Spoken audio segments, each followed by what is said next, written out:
Manierismo es el nombre que recibe un estilo artístico que surgió en Italia durante el siglo XVI, en la transición entre el Alto Renacimiento y el Barroco.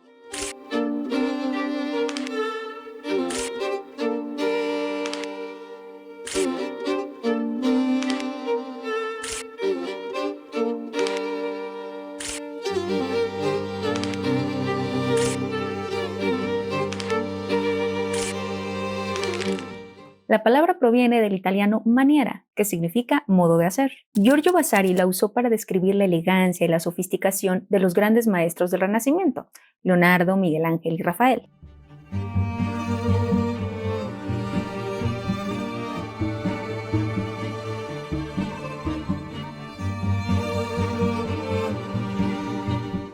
Con el tiempo, el término se cargó de ambigüedad, y lo que en un principio se asociaba con gracia y refinamiento, más tarde se interpretó como imitación y exceso. Pero hoy lo entendemos como un movimiento artístico que resultó de la crisis y la búsqueda, marcado por la tensión y la invención. El manierismo nació en un contexto de mucha agitación, y varios acontecimientos contribuyeron a que a comienzos del siglo XVI el ideal clasicista se viera bastante desgastado. Primero, en 1506, el hallazgo del grupo escultórico de Laocoonte ofreció una visión más intensa y dramática que la sobriedad clásica que se venía manejando, lo que inspiró nuevas ideas. Después, el 31 de octubre de 1517, las 95 tesis de Martín Lutero sacudieron Europa y dieron inicio a la Reforma Protestante, creando un clima de crisis política y religiosa. Luego, en 1522, una terrible plaga, o sea, un brote de peste bubónica que azotó Roma, más un pontificado bastante austero de Adriano VI, redujeron el mecenazgo artístico. Y por último, el acontecimiento decisivo fue el saco de Roma de 1527,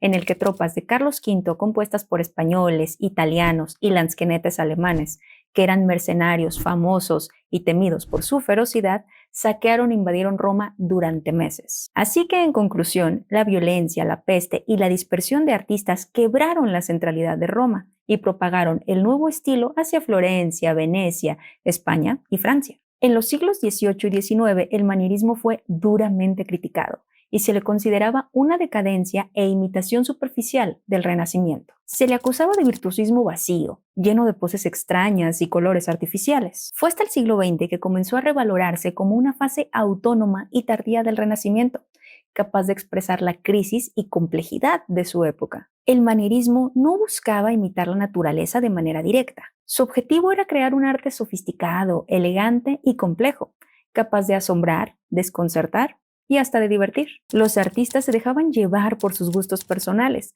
fascinados por lo extravagante, lo refinado y lo ideal. Era un arte que se alejaba de la claridad renacentista para explorar la ambigüedad y la tensión. El manierismo se caracteriza por la estilización deliberada y la complejidad técnica. La figura humana aparece con posturas complicadas, fingidas, con las extremidades alargadas y cabezas pequeñas. Los colores son intensos, fríos, poco naturales y violentamente contrastados. Las composiciones abandonan la armonía clásica y se vuelven dramáticas, cargadas de simbolismo y de referencias intelectuales difíciles de interpretar. Al espectador ya no se le da claridad, sino ambigüedad y un poquito de desafío. En la pintura manierista, las figuras se distorsionan, las proporciones se exageran y los gestos se vuelven teatrales. Los colores intensos y poco naturales crean composiciones dramáticas, y existe una especie de abandono progresivo de la simetría, las proporciones perfectas y la perspectiva rigurosa. La escultura manierista se distingue por formas dinámicas y expresivas y por la serpentinata,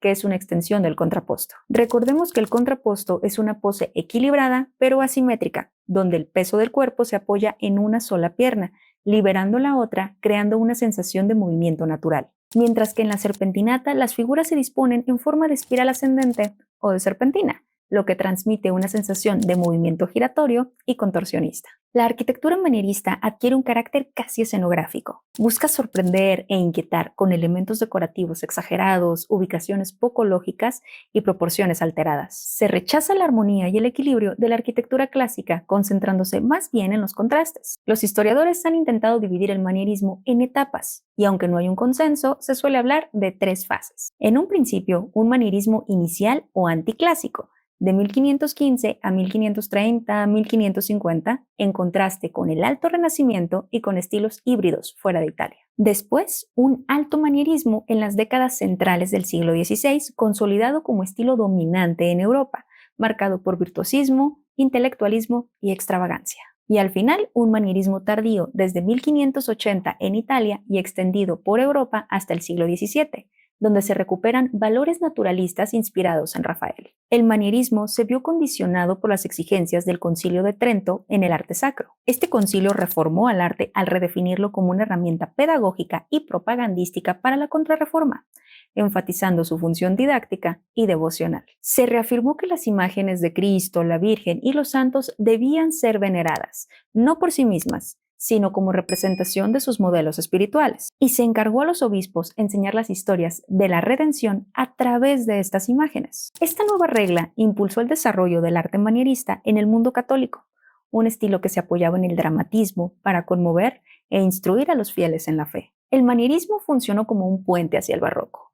Transmitió su dramatismo, su tensión y su búsqueda por un impacto visual. En su fase final, recuperó valores naturalistas y se fusionó con el barroco, que heredó su teatralidad y su afán de sorprender. Manierismo no es sinónimo de error ni una decadencia.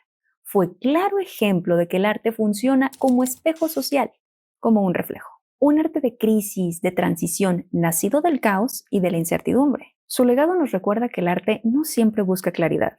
A veces se alimenta de la ambigüedad, del artificio y de la paradoja. Si te gustó este video, no olvides suscribirte, compartir y dar like. Chao, chao.